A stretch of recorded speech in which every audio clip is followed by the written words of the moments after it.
ಕನ್ನಡ ನಾಡಿನ ಕನ್ನಡ ಚಲನಚಿತ್ರ ಪ್ರೇಮಿಗಳಿಗೆ ಕುಮಾರಕವಿ ನಟರಾಜರವರ ನಮಸ್ಕಾರಗಳು. ನಾನು ಈಗಾಗಲೇ ಚಂದನವನ ಚರಿತ್ರೆ ಎನ್ನುವ ವಿಷಯದಲ್ಲಿ the entire untold story of Sandalwood ಅಂದರೆ ಕನ್ನಡ ಚಲನಚಿತ್ರರಂಗದ ಬಗ್ಗೆ ಸಾಕಷ್ಟು ಮಾಹಿತಿಗಳನ್ನು ಸುಮಾರು ಯೂಟ್ಯೂಬಲ್ಲಿ ಮತ್ತು ಚಾನಲಲ್ಲಿ ಪ್ರತಿಲಿಪಿ ಎನ್ನುವ ಒಂದು ಆ್ಯಪ್ ಮೂಲಕನೂ ನಿಮಗೆಲ್ಲ ತಲುಪಿಸಿದ್ದೇನೆ. ಕನ್ನಡಿಗರ ಹೃದಯವನ್ನು ಗೆದ್ದಿದ್ದೇನೆ. ಕನ್ನಡ ಚಲನಚಿತ್ರ ಪ್ರೇಮಿಗಳ ಇಷ್ಟವನ್ನು, ಚಲನಚಿತ್ರ ಪ್ರೇಮಿಗಳ ಪ್ರೀತಿ ವಿಶ್ವಾಸವನ್ನು ಗಳಿಸಿದ್ದೇನೆ. ಈಗೆಲ್ಲ ಗೊತ್ತು ನಿಮಗೆ.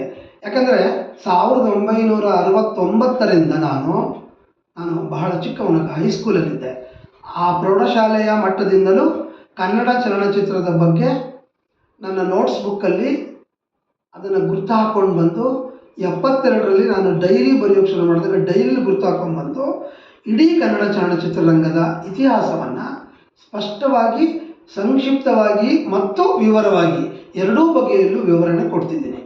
ನಿಮಗೆ ಗೊತ್ತಿರಲಿ, ಕನ್ನಡ ಚಿತ್ರರಂಗದ ಅಭಿಮಾನಿಗಳೇ, ಚಿತ್ರರಂಗದ ಪ್ರೇಕ್ಷಕರೇ, ಚಿತ್ರ ರಸಿಕರೇ, ಮೊಟ್ಟ ಮೊದಲ ಬಾರಿಗೆ 1930ರಲ್ಲಿ ಕಾರಂತಜ್ಜ, ನಿಮಗೆ ಗೊತ್ತು, ಶಿವರಾಮ ಕಾರಂತಜ್ಜರು ಜ್ಞಾನಪೀಠ ಪ್ರಶಸ್ತಿ ಪುರಸ್ಕೃತ ಸಾಹಿತಿ ಮಾತ್ರವಲ್ಲ, ಅವರು ಪರಿಸರ ಪ್ರೇಮಿಗಳು ಮಾತ್ರವಲ್ಲ.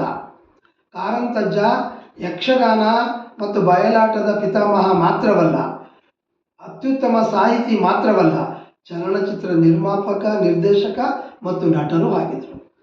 ಎಷ್ಟೋ ಜನಕ್ಕೆ ಗೊತ್ತಿಲ್ಲ ಗೆಳೆಯರೇ, 1930ರಲ್ಲಿ ಕನ್ನಡ ಚಲನಚಿತ್ರರಂಗದ ಮೂಕಿ ಚಿತ್ರವನ್ನು ತಯಾರಿಸಿದ ಮೊಟ್ಟ ಮೊದಲ ನಿರ್ಮಾಪಕ, ನಿರ್ದೇಶಕ, ನಟ ಕಾರಂತಜ್ಜ, ಅಂದರೆ ಡಾಕ್ಟರ್ ಶಿವರಾಮ ಕಾರಂತ.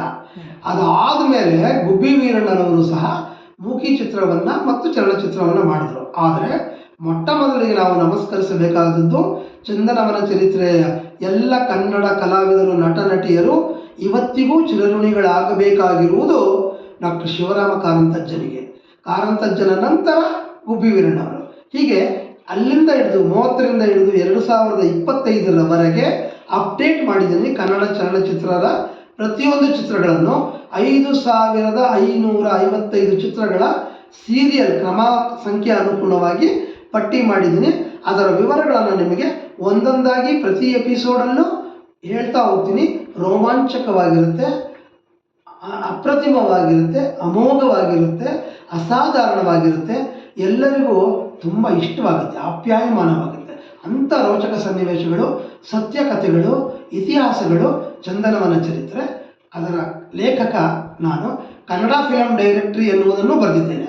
ಈಗಾಗಲೇ ಕನ್ನಡ ನಾಡಿನ ಅನೇಕ ದಿನಪತ್ರಿಕೆ ಮತ್ತು ಪಾಕ್ಷಿಕ ವಾರಪತ್ರಿಕೆಗಳಲ್ಲಿ ನನ್ನ ಲೇಖನಗಳು ಈಗಾಗಲೇ ಪ್ರಕಟಗೊಂಡಿವೆ. ಅದರ ಆಧಾರದ ಮೇಲೆ, ನನ್ನ ಅನುಭವದ ಮೇಲೆ ಕನ್ನಡ ಚಲನಚಿತ್ರರಂಗದ ಚಂದನವನ ಚರಿತ್ರೆಯನ್ನು ಆಗಾಗ್ಗೆ, ಅಂದರೆ ಧಾರಾವಾಹಿ ಮೂಲಕ, ಕೆಲವು ಎಪಿಸೋಡ್ಗಳಲ್ಲಿ ಇದೇ ಯೂಟ್ಯೂಬ್ ಚಾನಲ್ ಮೂಲಕ ನಿಮಗೆ ಪ್ರಸ್ತುತಪಡಿಸುತ್ತೇನೆ.